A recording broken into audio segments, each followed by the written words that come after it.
right, good morning. My name is Helen Christians, and I will be your MC this morning. I'd like to welcome you to the Sunday morning meeting of the Humanists of Greater Portland. The Humanists of Greater Portland is a chapter of the American Humanist Association. Humanism is an outlook or system of thought attaching primary importance to human rather than supernatural matters. Humanist beliefs stress the potential value and goodness of all human beings. Humanists seek to find common values and respect among people rather than emphasizing differences. Humanists seek rational ways to solve human problems in community and worldwide through science, reason, and free inquiry. Our topic at today's meeting, human evolution and the musical ape, will address the humanist commitments of humility and environmentalism. HGP is an all-volunteer group that believes strongly in freedom of speech. Vale Humble is our reader this morning. Vale, can you come in and do your piece, please? Yesterday's Oregonian published an obituary for our friend and fellow wanderer, Jack Grauer. Jack Grauer, August 26, 1920 to January 29, 2022. Jack Grauer died Saturday, January 29th, 2022, at the age of 101. Born in Sheridan, Oregon, the only child of Laura Olive Grauer, née Fürsta, and William Henry Grauer. Jack served in the Army Air Corps in the South Pacific in World War II, was married in 1948 to Marilyn Ruth Grauer, née Schneider, moved to Aloha to work with his father at the Beaverton home heating furnace business, Grauer and Ackerman. He moved to Gresham, Oregon in 1961 and started business Gresham Linoleum. In 1975, Jack published his first book, Mount Hood, A Complete History. His long association with the Mazama Climbing Club started in 1947. He served as Mazama president in 1963. He went on to make and or lead hundreds of climbs. Jack was a Mazama Climbing School instructor for 40 years. He is survived by his two children, Jean Claire Lennon of Portland, Oregon, and Thomas W. Grauer of Vancouver, Washington. Please join me in saying goodbye to Jack.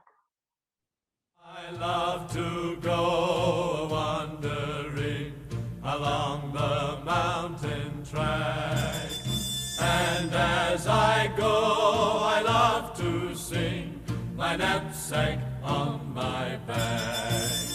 Valderi, Valdera, Valdera, Valdera, Valderi, Valdera, my knapsack on my back. That was such a fine tribute. We celebrated Jack's 100th birthday together. He's led that song at every talent show, which we loved, and we'd sing together. I can't tell you how much I appreciate this tribute. Thank you very much. And I think I tried to sing along and I couldn't do it. I just wanted to listen. I'd like to now introduce today's speaker. Dr. Gordon Orians is a Professor Emeritus of Biology at the University of Washington, where he served as the Director of Environmental Studies. He was elected to the National Academy of Sciences in 1989 and to the American Academy of Arts and Science in 1990. His most intensive research area has been behavioral ecology. His presentation today is entitled Human Evolution and the Musical Ape.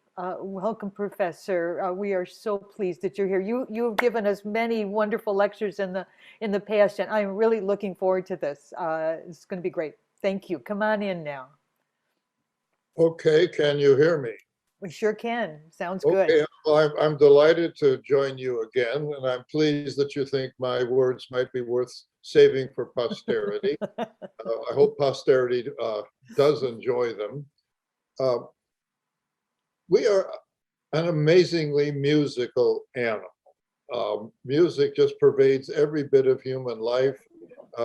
We tunes that go through our heads. We can't get them out of our heads. We achieve amazing sort of feelings of wonder and everything by just listening to music. And this is really a rather remarkable thing because our primate ancestors are very, very unmusical. And compared to birds, they're really pretty dull. So how is it that we came out of this ancestry of lack of anything very interesting vocally? Primate vocalizations are just learned, genetic. They don't learn anything, do anything culturally the way birds do. So this is a rather amazing evolutionary thing. So I want to explore with you my own explorations of how this actually came about, because something that is as universal and powerful as music must have deep evolutionary roots. And so I'm going to explore a bit, and you may wonder, when is this guy going to start talking about music? The preamble is so long, when is he going to amble? But anyway, bear with me because I think it's necessary to set that stage. Let me begin by talking a little bit about vocal communication, because music is a form of vocal communication, and it's rather different than the visual communication, which is the other mode that we rely on, and most importantly. When I can see you doing something, I know exactly where you are, and you can't hide from me. But I can give you a signal, and you may not know where I am, because sound passes for long distances, and it may be difficult to tell where the sound is coming from. And in fact, sounds can be manipulated or changed to make them easy or difficult to locate. We determine the direction that the sound is coming from by comparing events at the two ears, the timing and everything. So to create a sound that is easy to locate, you want sharp starts and stops, you want a wide range of frequencies, and that makes it very easy to locate. And that's actually the characteristic that most bird songs have. And why we like them so much, they're very, very interesting.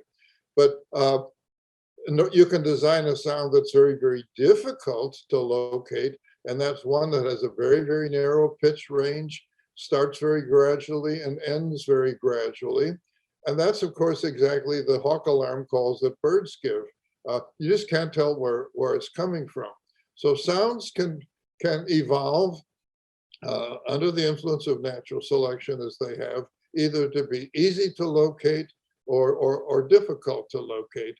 And that makes them very, very interesting as a form of communication. And of course, sounds can carry long distances. So we can hear a vocalization from a long distance away, have no idea where it is, but and the sounds travel especially well in water.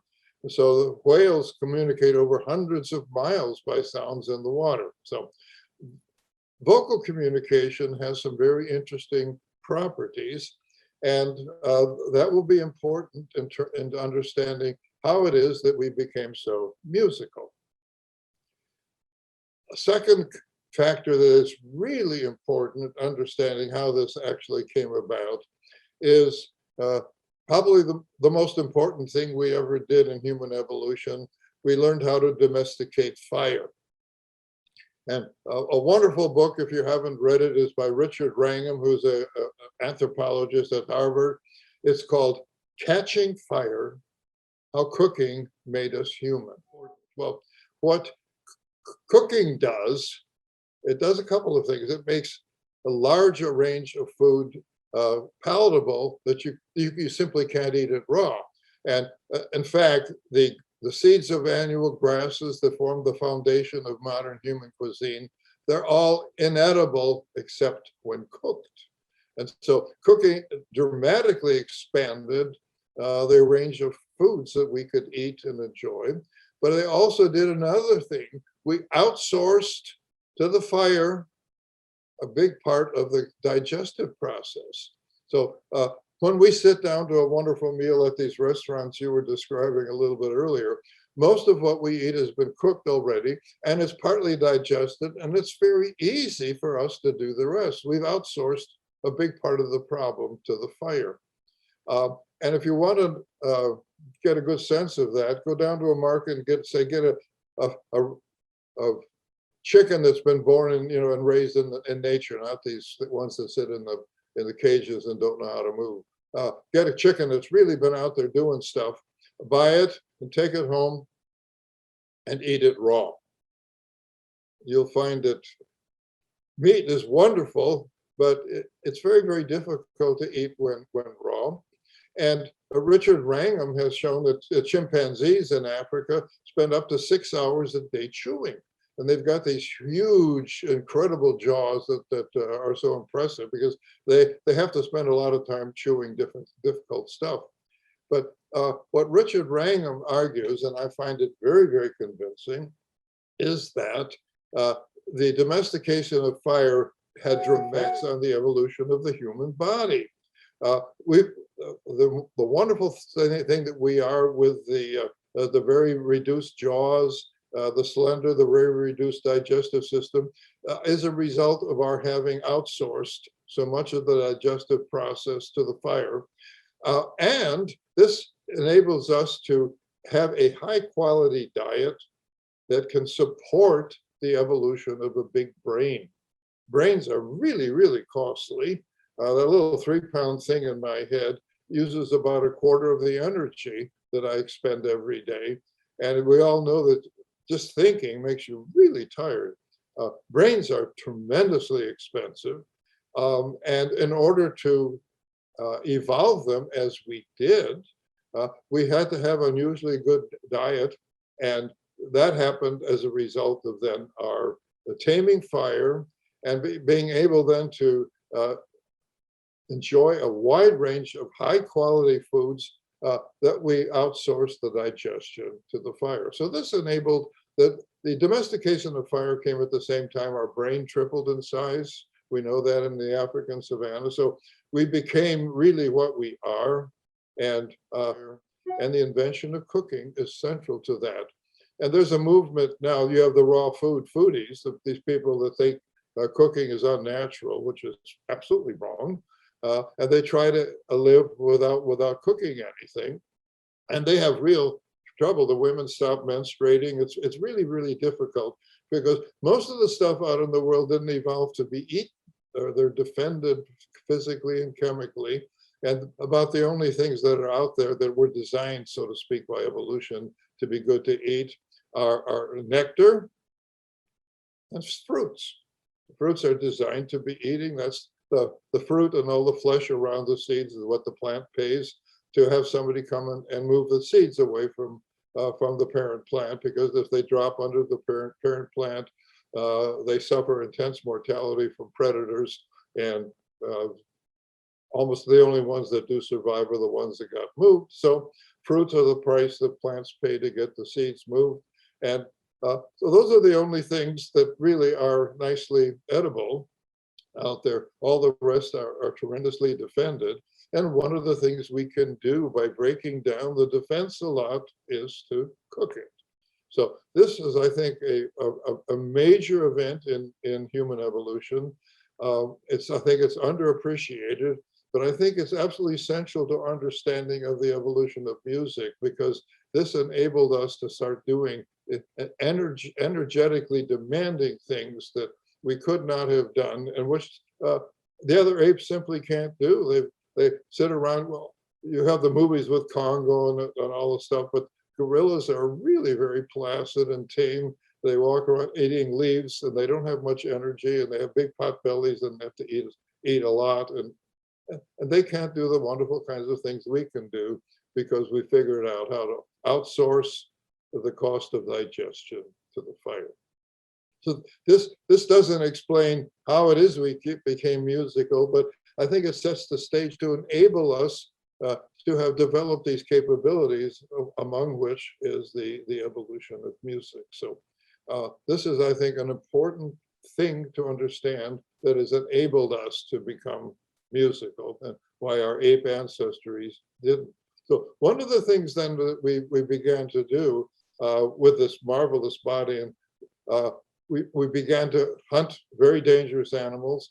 And also we went on warring parties. So males out of sight trying to coordinate things, and they had an important need for being able to communicate with one another over distances. So I think this, again, provided a background where it would be advantageous to develop the ability to communicate loudly over long distances, which is the precursor to music. So these are some background things, I think, without which this wouldn't have happened, and explain maybe why in all the apedom, we're the only ones that ended up doing this. So these are background things, but that doesn't explain how it happened. That just explains what I've done, is to say it might have been useful to be able to do this, but it doesn't say how it actually came about doing. And of course, we don't know how it actually happened, because music doesn't leak fossil records.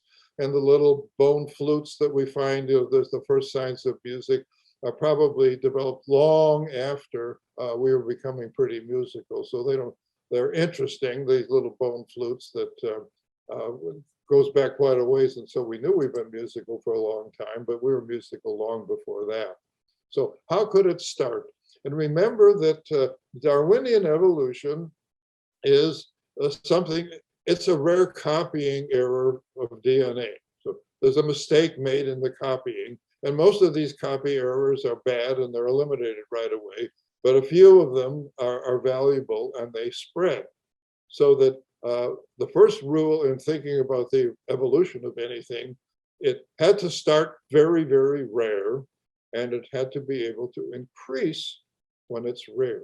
So these are pretty stringent sort of considerations. And as we think about the evolution of music, and it's going to start very rare, how can it be useful when it's rare? And how can it increase in frequency when it's rare?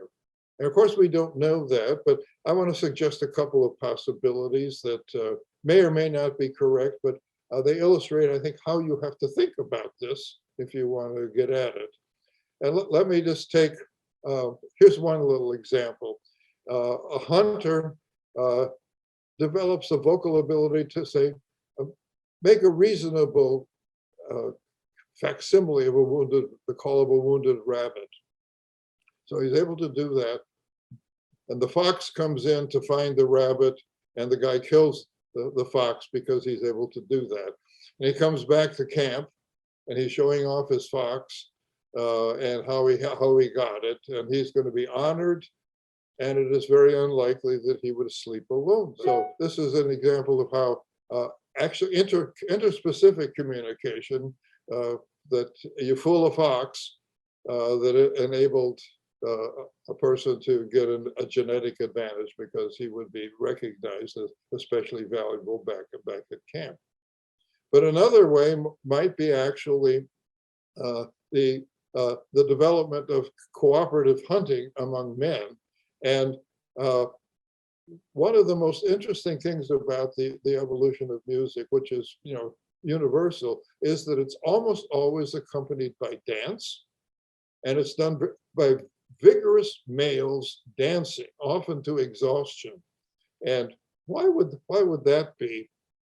Well, to these vigorous dances, men's dances, there's two audiences, aren't there? One is the other men that this guy is going to go hunting with, and you want to, when the going gets tough, we're in front of this mammoth, or we've encountered the enemy.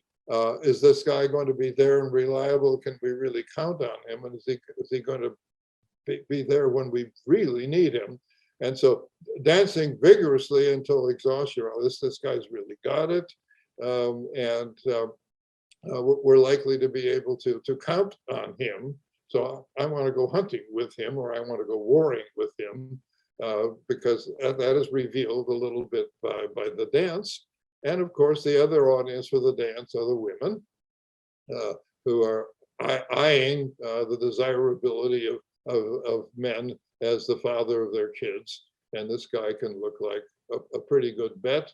And of course, this can sometimes get carried to real extremes. And one of the modern extremes of this is fraternity hazing, which you show that you're willing, you can count on me, you got my back, because I'm willing to undergo pretty vigorous and nasty sort of things to be able to be a part of your group. And so luckily we're getting rid of that, but I think that's a legacy of this this sort of dancing and showing that you're really reliable. You can be counted on when the going gets tough. So another then origin of musical stuff, it would be, and it's always in societies that wherever we know about it, it is accompanied by dance. That one of the ways that as we would then evolve to be able to do group hunting at distances and dangerous prey and dangerous enemies is that music becomes a part of the way you select reliable partners. So this could be a beginning too. And if I show that I can really take it and do a lot, that would help. But if I also, during the course of this dancing, I'm singing, I'm making loud sounds, and you might recognize that out hunting, I could indicate where I found some game animal that would be really worth getting at, or I've discovered where the enemy is, and I can let you know about it. And so I become a reliable hunting partner. And it's my vocal communication that allows me to attract you, and you want to go hunting with me. And an important thing to recognize at the beginning here is that you couldn't imitate me, because the idea is that this is a rare mutation and the other guys don't have it. And so it's got to spread, but it'll allow it to spread because there's immediate reproductive benefits, because the guys want to go with you and the women want to be with you. And so it can have definite evolutionary advantage right from the beginning. So we now have a combination of big brains and ability to move out and do things, group hunting by males, often out of sight of one another and engaging in dangerous activities. And this, I think, provides a very fundamental foundation for the evolution of ability to vocalize powerfully at a distance, which is the fundamental background for the evolution of music. At the beginning, then, this wasn't this wonderful stuff. It was a rare ability to imitate something, or a rare ability to make a louder sound at a distance that would have integrated hunting and warring, the really important activities that men engaged in those days. There was only one male profession, and that is you hunted and warred. And nobody in those days spent a lot of time wondering, what am I going to be when I grow up? There was only one thing you were going to be when you grew up as a male. There was only one thing you were going to be when you grew up as a female. And so music, I think, has its roots in this kind of communication, which probably mostly it's the intrasexual males picking the best hunting partners, and that the ability to make a sound at a great distance that is useful, that I have found the enemy, or I found the prey and follow me around. And so these can go then from calls that are very simple and are hard to locate, and it may not be important to know where they are, or it may be very important not to indicate exactly where you are, because when I'm communicating to you, I found the enemy, it's maybe very important that the enemy doesn't know exactly where I am. So that a lot of communication may be related to not letting anybody else know exactly where you are. That may be one of the most important things about it. And people think, well, communication, that's so you understand one another. Well, that's part of it, but there's a big part of it that isn't that. listen to young people now talking and singing, and I can't understand them at all. And they don't want me to know. They're not interested in my knowing, and they're very much interested that I'm the old fogey and out of date now, and they don't want me to know what's going on. And so music and communication can also hide. It can be used to prevent other people, other individuals from knowing what you're up to. So it's important to recognize that in communication, we think us telling other people the truth, that's only a part of it. An awful lot of communication is deceptive, and that's important to recognize this. And it probably was involved in the original development of what we now come to know as music. So we're never going to know exactly how it got started because music doesn't leave any interesting fossil traces. And even though we can look at the fossils and may indicate something about what the vocal cords were, it's awfully hard to figure out very much just from fossil evidence. So we may never really know, but I think one thing we do know that this got started as a very rare and simple thing. And the individuals that developed the simple ability to do a little bit better on something benefited. And all it takes is a very small benefit.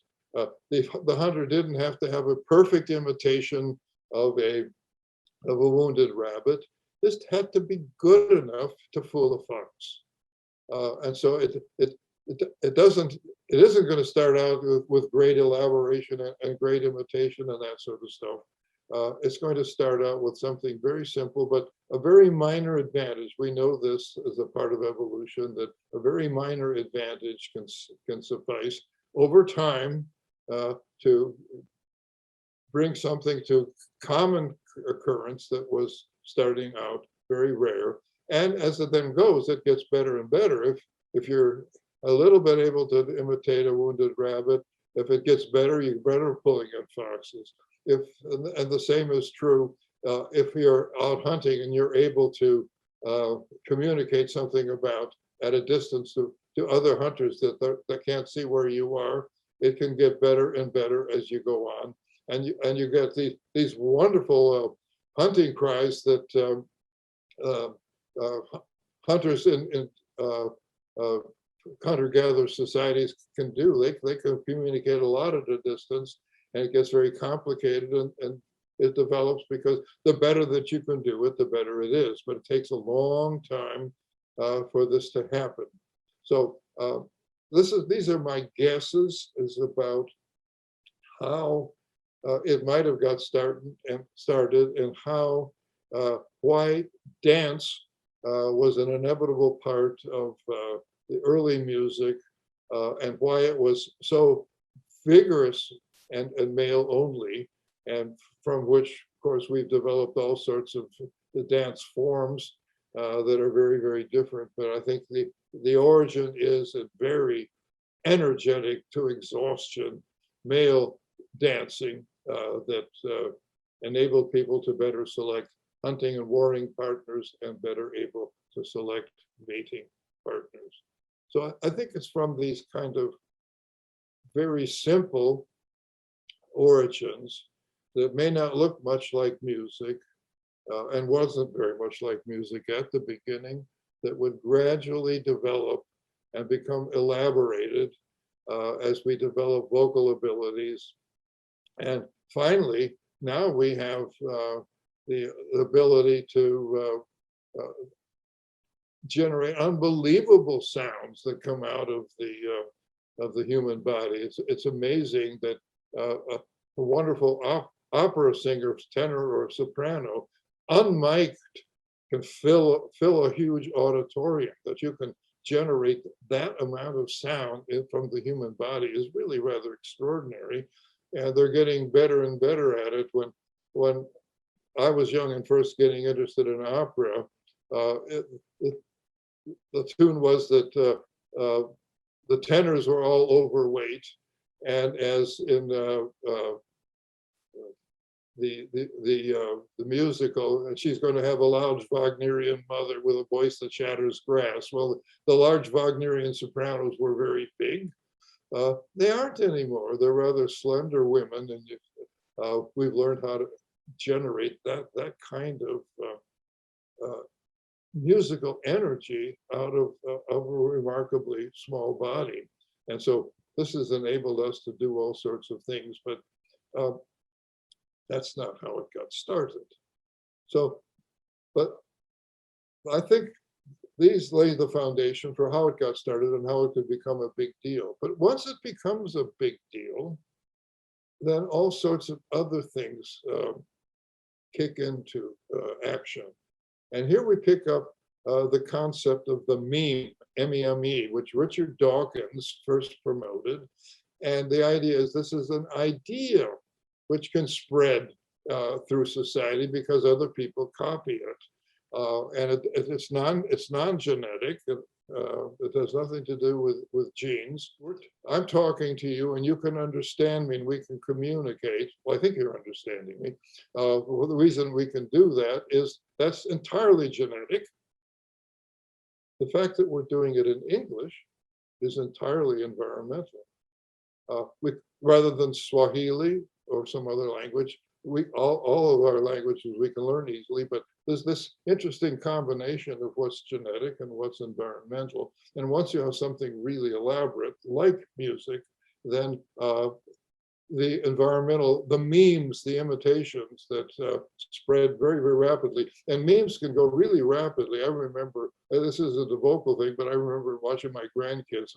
All of a sudden it became cool that you wore your baseball cap backward. And you weren't really a member of the group unless you wore your baseball cap backward.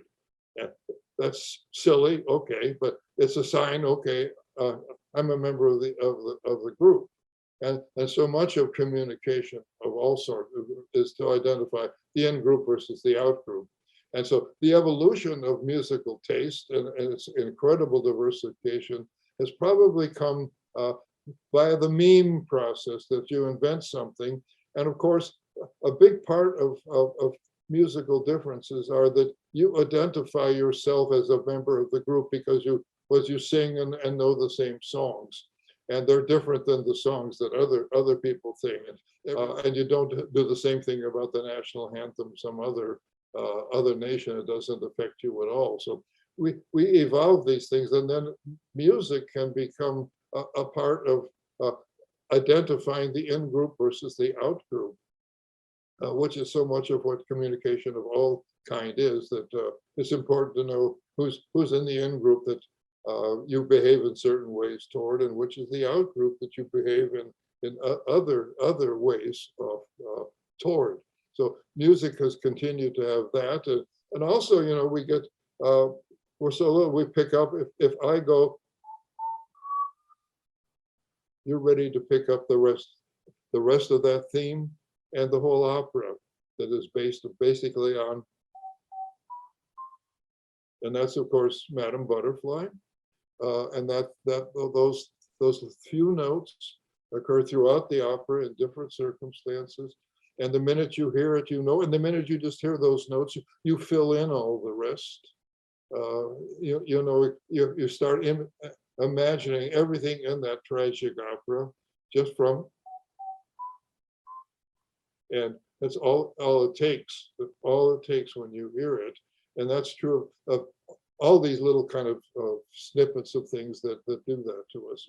So incredibly musical because it paid off in hunting and warring, and in picking partners for both those activities and as partners for fostering children.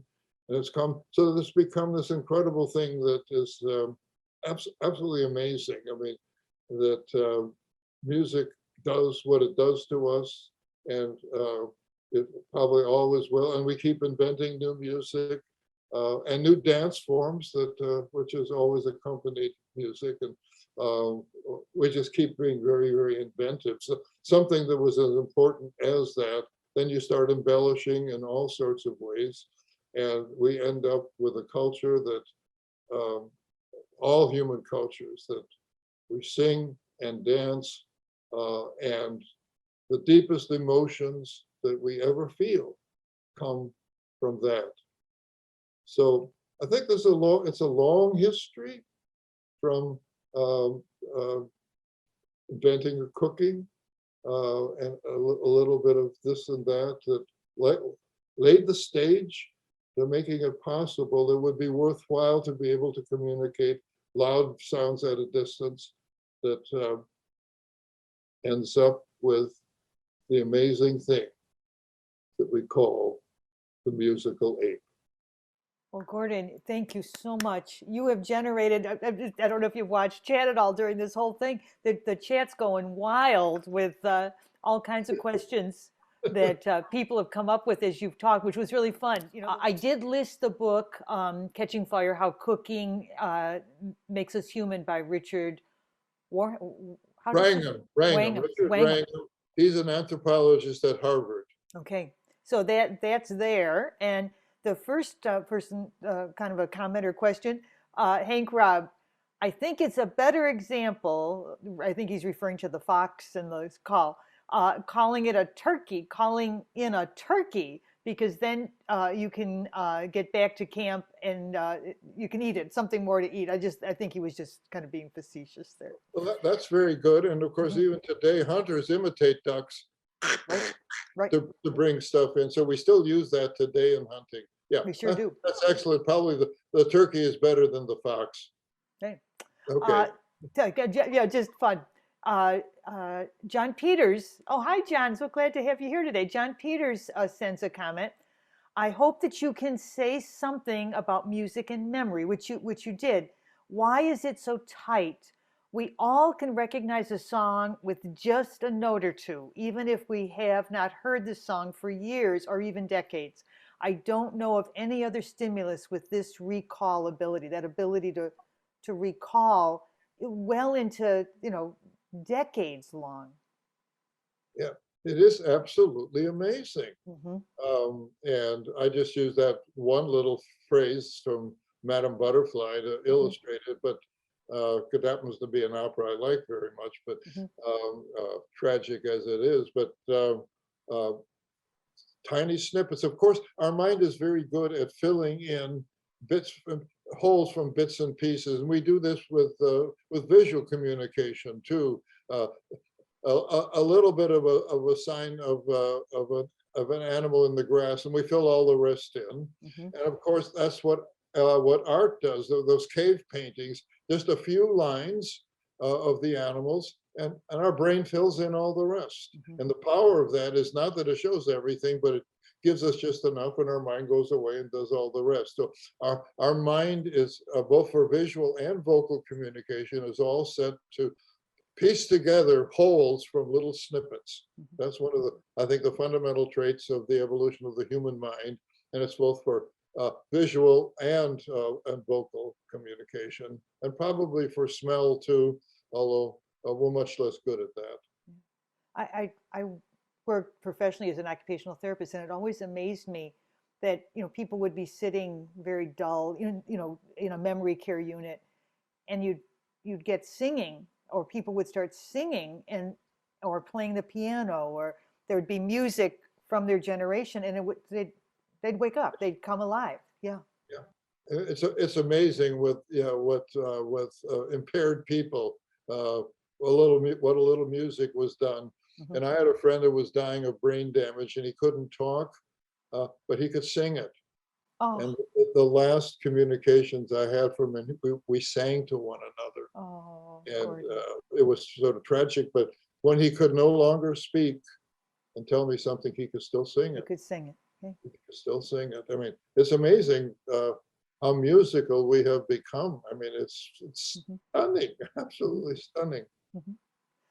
Gretchen has a comment, and you referred to men in war and hunting, but she was saying song, or this vocal singing could have also been useful for women to call gathering. Here's ripe fruit, or here's something ripe, or calling for help, or warning, don't go there, danger. And then Come to Mother, a song that, a musical that would bring a child or children close. Yeah, for that's their own protection. certainly possible. My Mhm. guess is that was weaker than the other, but motherese is a very important Mhm. vocal. It's universal when you're talking to a kid or a baby. Mhm. Women speak and sing totally differently than normal speech, Mhm. and so that's a very certainly is a very powerful part of vocal communication. Is what we call motherese. Mhm. And that's certainly one of the deepest bondings that occur anywhere. Mhm. And it's it's quite recognizable when any one of us starts talking to a little baby, we change Yeah. when we talk. Our pitch goes up. I For mean, some reason, our pitch goes up. it's really, nobody thinks about it, but Mm-mm. we all do it. We Yeah. all do it. It almost, the voice becomes almost song-like. There's a Yeah, higher pitch and like there's a, yeah, you're right. You're absolutely right. we all, when we talk to babies, we all sing. Yeah, it's true. Robert sends a message. He said, a 1% increase in an ability in a population, such as Gordon is talking about, will become universal in that population in only 72 generations. Yep. It doesn't take a lot, and that's an important thing to recognize, that you don't have to have a perfect imitation or a perfect this or that. A small, just 1% effect, given enough time. And that's one of the things that Darwin came to recognize, and what the geologists did for him, showing that even though Darwin didn't know how old the world was, because we couldn't figure out any of that till 1900, when radioactivity was discovered, and geologists could look at the Grand Canyon and say, this is something pretty old, but you had no idea, no way of saying how old things were until Madame Curie came up with radioactivity. And then all of a sudden now we can date this stuff. But one of the things that the geologists did give to Darwin, the idea that you have a lot of time. Yeah, you have a lot of time. That's a good one. Have a lot Yep. of time. You And have a lot that's of time. really important. It doesn't have to happen right away. Uh, uh, and Darwin basically said, give me some of these mutations in a lot of time and I could deliver adaptation. Okay. Time is really important. Sometimes it does go really fast, but the point is it doesn't have to. You've got a lot of time to play with. And of course, nobody thought that at the time. In fact, Bishop Ussher in Ireland, using the begats in Genesis, concluded that the world was created in 2004 BC, and the actual hours. And of course, he was dead wrong, but it was brilliant because everybody believed that was the true accounting of what had happened. And he did what I thought was a brilliant analysis. Of course, he was dead wrong, but because everybody that was based, but everybody thought the Bible was an actual description of it. And he said, if you really believe that, I can tell you how old the world is. Oh, I thought that was rather brilliant, even though wrong.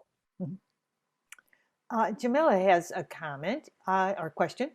I imagine that percussion was involved very early in evolution, in the evolution of music. How do you think that factors in, the idea of percussion compared to singing?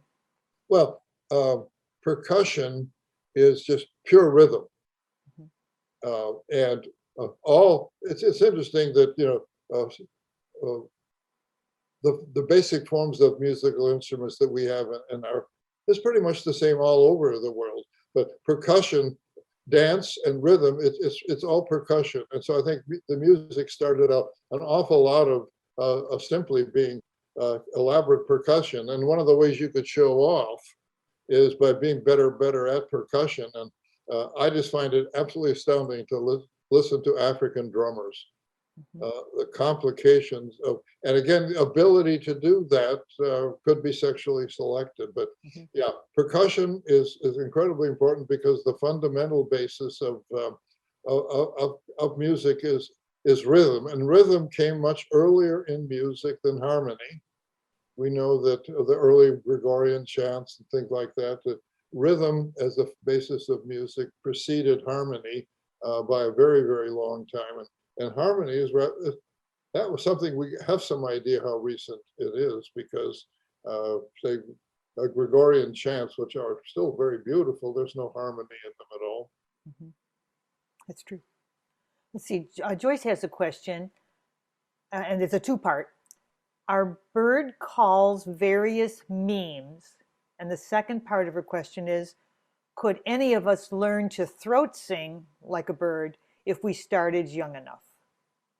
Let me take the second one first. I mean, I know that I've seen pictures of people who did learn how to throat sing. That didn't know how to. There was a blind guy in San Francisco. I saw a very moving movie. He heard the throat singing. He developed it and became an expert on it. So I rather assume from this one example, which is really bad science, that probably we could learn to throat sing, at least to some degree, if we really put our mind to it. But that's just something. And what was the first part of the question again? Are bird calls various memes? Memes? Joyce, you want to explain that just a little bit? No, when you were talking about a meme being something that could be copied, I remembered your talk about blackbirds and various, and you talked about birds in general, I think also, and they develop very complex songs that only the members of their species respond to or understand, and they can copy each other. And then you mentioned music and the creation of memes and things that can be copied. So that's why I asked. Okay. Well, yes, in birdsong, there is a lot of copying, an awful lot of copying, because birds do learn. Well, there's some birds that the song is totally innate because they don't ever hear the right song, and they're when they get to be mature, they sing the song and they don't need any instruction at all. But an awful lot of birds have to learn, and what they learn is what they hear from the males around them. And they're very selective in what they learn, because one of the worst mistakes you can make if you're a bird, learn the wrong song. Yeah. Nobody will pay any attention to you. Learning the wrong song is a genetic dead end.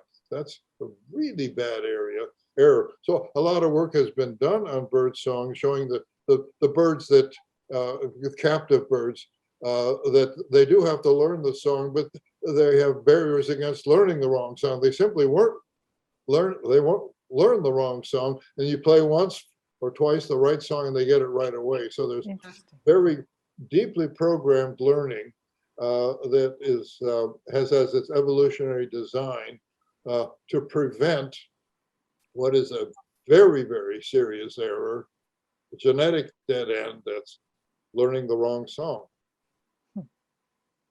That's really bad. Really, you don't want to do that. I mean, who is this guy singing out there? You know, no one knows what he is. And so, since bird song again is one of these at a distance, has two audiences, and bird songs are mostly have all the characteristics so you can easily tell where they are, because there's two audiences to a male territorial bird song. One is other males saying, I own this piece of real estate, and if you come in there, I'm going to attack you. And the other is the female audience saying, what a wonderful bit of real estate I had. How would you like to come and make a nest here with me? So that both of those require that you indicate very precisely where you are. And so most bird songs have that characteristic, as opposed to the hawk alarm call. You can't tell where that came from. No locational cues at all. Dave Gray has a question. Something biologically, mentally satisfying about the Western scale that has two half tones. Why not all whole notes? Well, I'm not the person to answer that. Okay. I mean, it's interesting that we have limits, again, how interested we are in dividing stuff. And the wonderful, amazing thing about music is there's just 12 notes. Mm-hmm. That's all done with 12 notes. I mean, and look what we've been able to do with it. But and there is something deep genetic about dissonance and other stuff. But so much of the evolution of musical tastes and stuff is mimetic. I mean, yeah, and in part designed so that we know what group we belong to. Mhm. Al Christians has a question. Come on, Al, and ask your question, please. Okay, first, two quick comments on two of the origins you suggested. The first, the identifying the in-group and the out-group, that's very much compatible with the idea that music is very early, easy to learn when you're young and harder to learn when you're old, but you still remember it, that it could be like that's an attribute of a good authentication system. The other thing you mentioned is military music. That suggested to me the possibility that the groups that had the best music had the best military and just slaughtered the other people, and that's why the survivors all have it. But there are two. My question is related that there are places that have been found in far southern Africa, I think going back 50 to 100,000 years. One was a cave that had lots and lots of shoes in it. It only made sense to have that many shoes in one place if it was a shoe factory. And there's a similar place with spear points, 70,000 spear points in a cave or something like that. It must have been a factory. So how about the idea that this was work songs and that was the source, and that the only way to synchronize an assembly line in one of these 50,000 year ago factories was by singing? Well, of course, that's what we do now too. You synchronize that, and there, I think it was the Black Watch that going into battle, you send the pipers first. They go first. So that ability to do that powerful music and the rhythm is intimidating. It's really intimidating. So I'm quite certain. I think your idea about communicating and singing for coordinating activities is deep. That's done all the time, and you can see that wonderfully in one of the songs in Porgy and Bess, where they're communicating and singing together to do something complicated. And that's pretty widespread in human society. I think you're absolutely right. And that may go way back as well too. Once we've got it, see, what I spent a lot of time on, how do we get it in the first place, which is harder. Once we got it, then all sorts of things open up, because then you can start using it and coordinating complicated activities and singing songs while you're doing stuff together is just, again, almost universal, I think, in human societies. Thank you. Pete Barquette has a comment about the idea that along with music, smell also brings long distance memories. The idea, the music doesn't, the memories of a certain smell will just bring you right back to that spot. Yeah, it does. And sort of smell is very important for locating things, where different things are. And we remember smells, and we do an awful lot of work defining what's our proper smell and getting our right perfume, which are very personal, and women spend an awful lot of time figuring out what, and you get it, once you get it, that's all you ever use. So again, I can remember certain smells way back from my childhood, that when I smell that, it takes me way back. So smells are very important for identifying places and things. And I just, even though we're nothing like a dog when it comes to smell, we're pretty miserable. There is enough there that's actually rather interesting. Let's see. Patricia has a question. Have you all seen the 60-minute show on Frank Sinatra? Patricia, I have not. No, nor have I. What was the question? Have you all seen the 60-minute show on Frank Sinatra? If it's the recent one, it was actually on Tony Bennett. Oh, Tony Bennett. Oh, And that's, yes, where he just he was came able alive. to, he Yeah. had apparently extremely serious Alzheimer's, and his regular accompanist was there along with Anderson Cooper. And as soon as the accompanist started playing he just went through his whole show, and he was able to actually do a couple of actually professional shows with Lady Gaga as, you know, kind of helping him along. She did a great job. I mean, it was absolutely amazing. Thank you. Thanks for clarification too, Kathy. It sounds like something we were. I mean, there may be doing. something else on Frank Sinatra, but Yeah, but this, If I it's- think this is what they're getting at, coming alive with music. Okay, well, the name spandrel was introduced in evolutionary literature, the spandrels of San Marco, and it was introduced by a couple of evolutionary biologists who wanted to make fun of something, and the idea was that, you know, the spandrel was a place in an architecture where you put something, but it wasn't structurally needed, so there's been a big debate about spandrels, whether they really were what they were or not. And there's no, as far as I'm aware, there's no consensus about this. And Daniel Dennett, the philosopher, did a big thing on the spandrels of San Marcos, showing that they were structurally absolutely extremely important, and it was not an accident. So I suppose you could say that saying something was a spandrel, in a sense, saying it started out as an accident. Mhm. And that's Sure. what Darwinian evolution fundamentally is. Yes, it started out as an accident, a DNA copying error. So this is one of the really strange and difficult things about when you try to talk to Darwinian evolution about other people, you know, that, okay, this starts out by DNA copying error. What drives evolution is mistakes.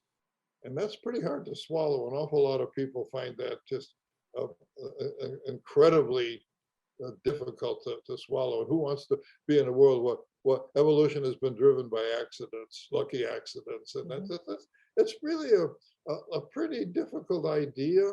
And so, yeah, I mean, in that sense, they all start out as spandrels, you know.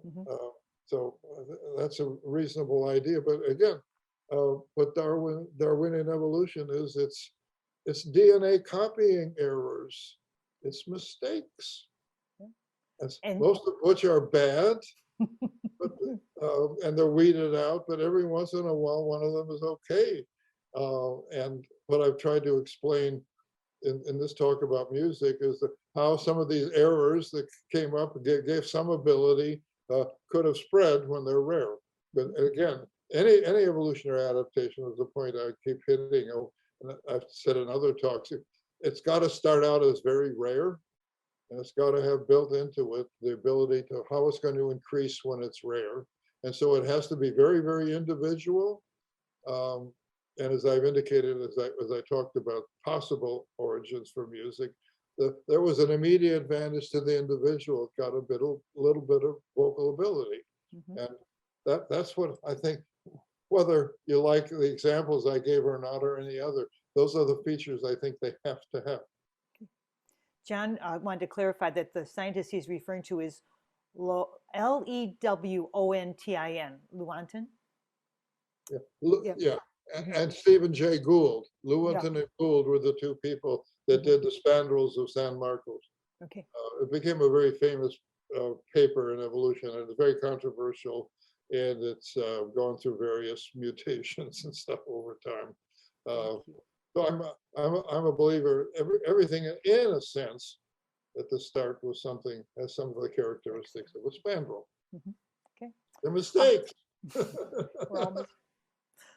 So Gail writes, we also talk to animals in a similar voice as we use with a baby, you know, that kind of a sing song, something. Yeah. Okay, let's see. Not sure who this one's from, but, Mike, from Mike Brochet. Singers with limited ranges like Bob Dylan, Lou Reed, Tom Watts, or tone deaf like Florence Foster Jenkins, are downright demented, Wildman Fisher, the legendary Stardust Cowboy, still find audiences. Could could be sincerity in performances and attitudes that connect people to at a primal level. Mike, you may have to come on and give me a little bit, as a little bit. Yeah, there's a great book by Erwin Chuzig called Songs in the Key of Z. Talks about these performers. He did stories on some of them that I mentioned in my chat there. But people seem to connect with these so-called weirdos at a very primal level, as long as they're singing their songs with great sincerity and real gusto. It's just like people respond to it. And I'm just wondering, maybe there's some sort of a primal instinct that makes us react to such sincerity and attitude and such. I don't know the specific examples there, so I'm not saying, but a lot of really very compelling music is very, very simple, starting with the Gregorian chants, which are in some ways very, very simple. But you take something like the barcarolle from the Tales of Hoffmann, which is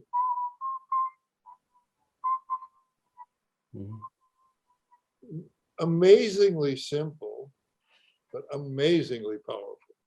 And that song is just one that I think we all almost all, if you do like opera at all, which obviously I do, it's a very, very simple song. It's amazingly simple, but amazingly beautiful. So I think as we've gone to embellish stuff, and it becomes, we take stuff and we embellish them in incredible ways. And I think as we are into the big embellishment age, we can forget how powerful the very simple stuff that it started with can still be. And I think we all still respond to very, very simple stuff, and which is why it works. Mm-hmm. That works. The whole opera emerges from, and that's nothing. It's nothing. But I mean, I presume most of you do know Madama Butterfly. That's one of the most, but that opera is built around, I mean, it's, and the more complicated one, the deepest music I get.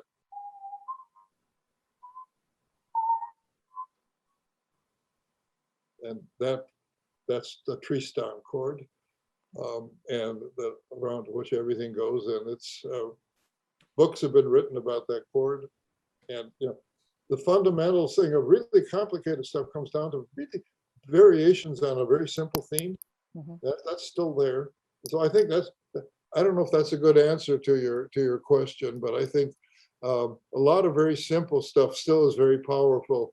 And we forget about that when we get hooked on the embellishments. Makes sense. Robert has a comment here that I'll read. There's a book by Simon Winchester called The Map That Changed the World about William Smith, who was employed to route camels in the early days of the Industrial Revolution. He noticed that layers of strata in soils and rocks were traceable. Out of that came geology, and it gave Darwin the time that evolution needed. Okay. I mean, a couple comments. Yeah. The geologists didn't discover the time scale because they had no way of dating anything. You could look at the Grand Canyon, you could say, there must be an awful lot of time involved there, but you had no idea because the rocks themselves don't tell you.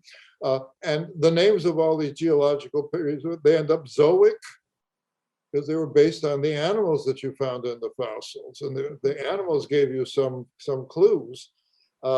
And you simply didn't know how old those things were because there was no way to estimate it. And one of the classic cases of missed examples, Lord Kelvin, one of the most distinguished physicists of the time, figured out how old the world would be, in terms of how long it would have taken for it to cool off from its starting. And he worked and he played around with it brilliant because he was probably one of the greatest physicists of his time. And he came with between 40 and 100,000 years or something like that. He was dead wrong. What was wrong about it? He didn't know about radioactivity.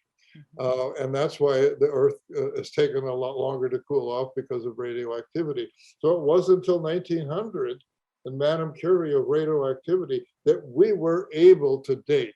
But what the geologists did and enabled Darwin, it says, we don't know how long it is, but there's a lot of time there, and it's a lot longer than people think. And so you got some time to play with. Yeah. But that's all Darwin had. Darwin didn't know how much time it was, but he was the geologist, and particularly Charles Lyell, whose book, Principles of Geology, was the one thing that Darwin carried with him on the Beagle. It basically says, Charles, you got a lot of time. Yeah. Don't know how much, but you got time. It's fascinating. It wasn't until 1900 Yeah. that we figured out how old things were. It's really, really Just really around the great. corner. Yeah, just recently. I mean, it's, that's ancient, not as this ain't ancient history. No, And it's modern history. and it is really amazing to know how recently it was that we could figure out how old things can tell time. When now we look at our watches, and as you're all doing now, but, No. but Hank, it's amazingly recent. Amazingly recent. Hank Robb has a comment here. As I understand it, Homo sapiens are about 130,000 years old.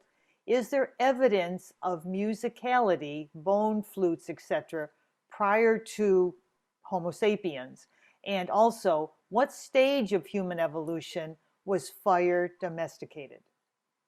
Okay, I don't. As I remember, the first bone flutes that we have were not that old, from 40,000 years or something like. I don't remember exactly, but obviously we were musical before that, and was now evidence that the Neanderthals engaged in symbolic stuff, and they may well have had music too, but it doesn't leave the right sort of traces. And so we gotta kind of piece it together and figure it out. My personal opinion is that it's older than we think it is, but we're probably never going to know how old it is unless somebody figures out some way we don't know now to age things. And of course, a lot of science's advances are we figured out how to measure something we couldn't measure before, and that's what happens. And maybe we'll figure this out. But I think right now, in terms of actual dates and when it got started, that the origin of music is enshrouded in mystery for us. And maybe one of the great advances in science will be able to figure out what that was. How about, what about when was fire domesticated? The stage of human evolution when fire was domesticated. Thanks for catching that. Okay, I'm trying to remember that. It goes way back. And probably my guess is that what our ants, well, see, fire gives protection. Even today, there's only one primate that sleeps on the ground, besides us. Oh, besides us. Besides us, there's only one primate that sleeps on the ground. It's the male gorilla. Everything else gets up on trees, sleeps in trees or on cliffs. And Space Odyssey is wonderful that has them up on the cliff. And so are very, very vulnerable. And is the taming of fire enabled us to sleep on the ground and the protection of fire, so that and traces of charcoal and stuff go way back. So I think we figured out fire a long, long time ago. And my guess is the way we figured it out, like any animals after fire had gone through out there, and we walked around the edge of the fire for stuff that we could find to eat, and you got partly burned up animals, and you realize, this is better than the raw stuff. When you say we, do you mean Homo sapien, or do you mean some humanoid prior to us? It could have been it could have been a prior one, Mhm. Homo erectus, because again, Homo erectus didn't go extinct. It evolved and changed, and finally we decided this is different enough. Let's give it a different name. Mhm. That's one of the ways that new species come. It's called anagenesis. That nothing went extinct, and nobody. But finally, oh, this is different enough. We wanted to give it a different name, and that's how all of naming fossils go. By the way, because you don't have any genetics on them, but cladogenesis, the splitting up to giving new species, which is where most of it came from. That's probably, again, Homo erectus didn't go extinct. It changed, and finally it changed enough. We're going to call it Homo sapiens. And so there's some evidence that control of fire predates us. Yes, I think so. Yes, that I think Thank you. fire, the taming of fire predates what, and in fact, if Richard Random is correct, he said the taming of fire is what enabled us to become what we are. Mhm. That enabled us to develop the big brains because we were able to outsource the digestion to the fire, and we were able to eat so many different things you couldn't eat without having to cook them first. And so when we talk about how much food we got stored, and we're talking about grass seeds. And if you look at, you take rice, corn, and wheat, and the seeds of those three annual grasses, and you've got a great big hunk of the calories that humans worldwide ingest. So, I mean, and the great thing about those seeds is they store. All you got to do is keep them dry, so they're wonderful for getting through the bad times. But again, those would have been useless until you had fire and cooking. They're no good. And the wonderful beans and corn, you got to soak the beans overnight, and if you want to get them, you've got to do an awful lot of work to do it. So, but that's why I dwelt so long on the cooking, because I think cooking was, and the taming of fire and learning how to control it and use it to our advantage, enabled us to become human. So that goes way back to pre-Homo sapiens. Thank you. Gordon, we have run out of time, and there is tons of questions still. I've never had this happen in all the times I've been a MC. I start charging at 11:30, but let's keep going. Okay. Well, we stop now, and then often we get into afterthoughts. So I.